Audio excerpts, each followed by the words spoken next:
I'm glad you didn't get a divorce, by the way.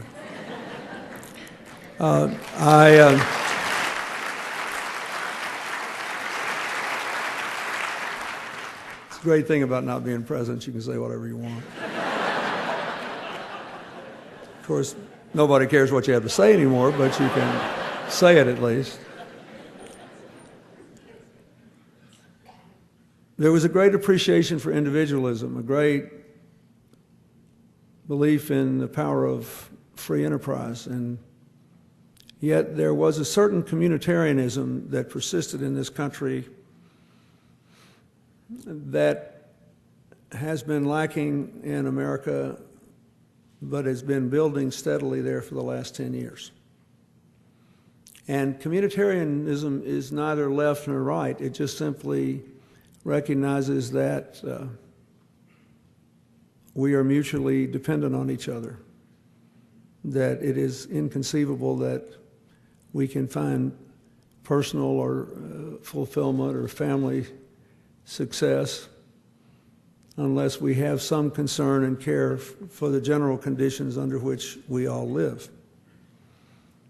And when people ask me to explain the results of the last election and the prophetic one that occurred in 2006, which basically predetermined how this one would come out, I said that we had become a more communitarian country. We hadn't necessarily moved left, we just decided we were going to move forward together. And I would like to make the argument today that that is basically the mission we have to undertake for the world. Now, in America, we call the far right the black helicopter crowd. They used to be convinced that the liberals in my country were in favor of the United Nations taking over the United States with an invasion of people in black helicopters. That's what that refers to. I'm not calling for world governance. I'm just saying that we have to have a world consciousness. And in the absence of it, we will not make good decisions.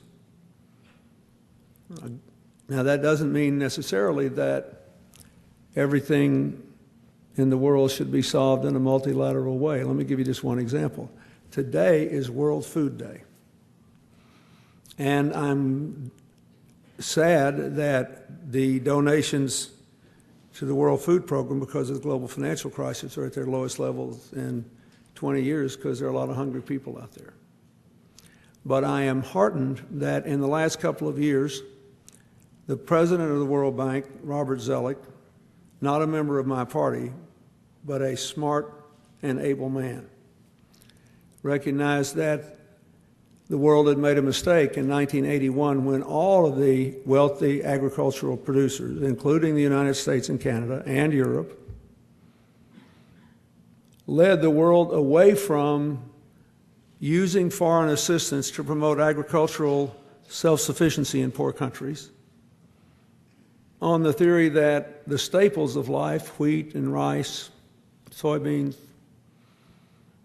corn, could be produced more efficiently in countries that had massive agricultural infrastructure and good topsoil, and therefore it was possible for people in poor countries to just skip the agricultural stage of their development and move right into some sort of industrial age and just get their food from somewhere else, which they could buy cheaper than they could grow.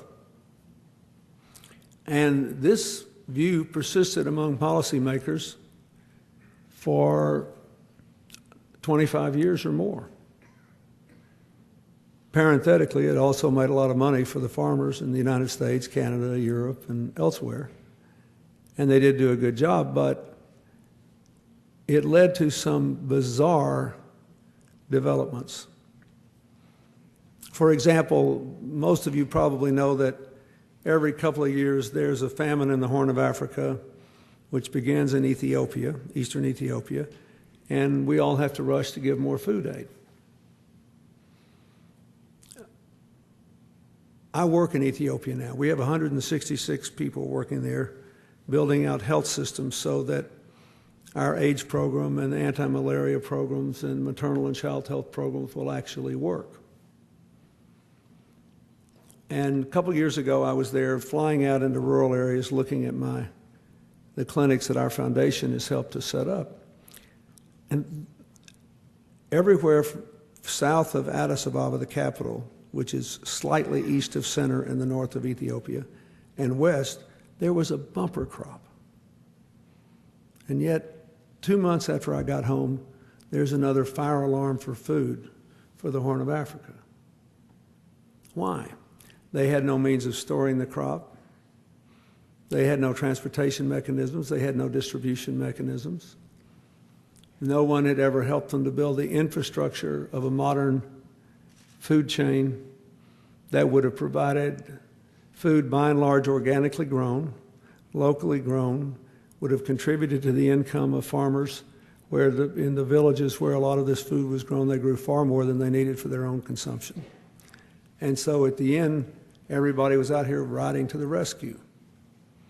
Now, Canada deserves a great deal of credit, I might add, for changing its policy on food aid. Yours used to mirror ours, and we used to both require that food aid came from food grown by our farmers and delivered, so that our taxpayers were at least paying for our own food. And it helped to support high production levels and reasonable prices. But the food took too long to get too far, it was too expensive, and it did nothing to support development. So now you spend about half your food aid buying the food grown next nearest the crisis. And I applaud you for that. For all of our disagreements, President Bush, I think, deserved a lot of credit when he proposed that at least 25% of America's aid be delivered in the same way you deliver half of yours. And he was defeated by this overwhelming bipartisan consensus of special interest in Washington. I was virtually the only Democrat who was on his side. There we were. We disagreed on everything. We finally agreed on something, and we got our brains beat out.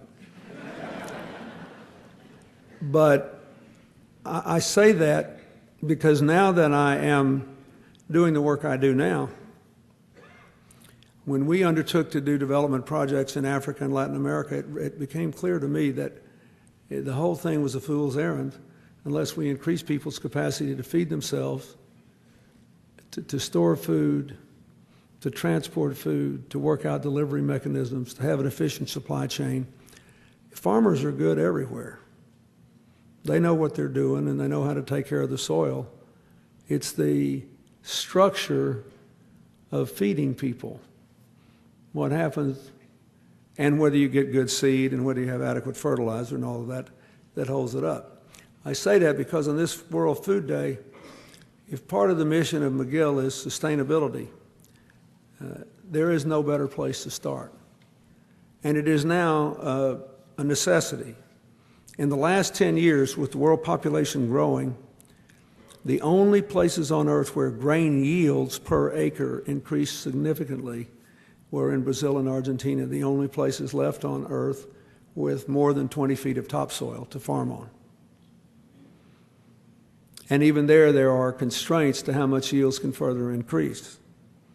So when it comes to having a communitarian outlook and being committed to sustainability, on Food Day, we should say we're glad that Canada and the United States have great farmers and lush land and the capacity to feed much of the world.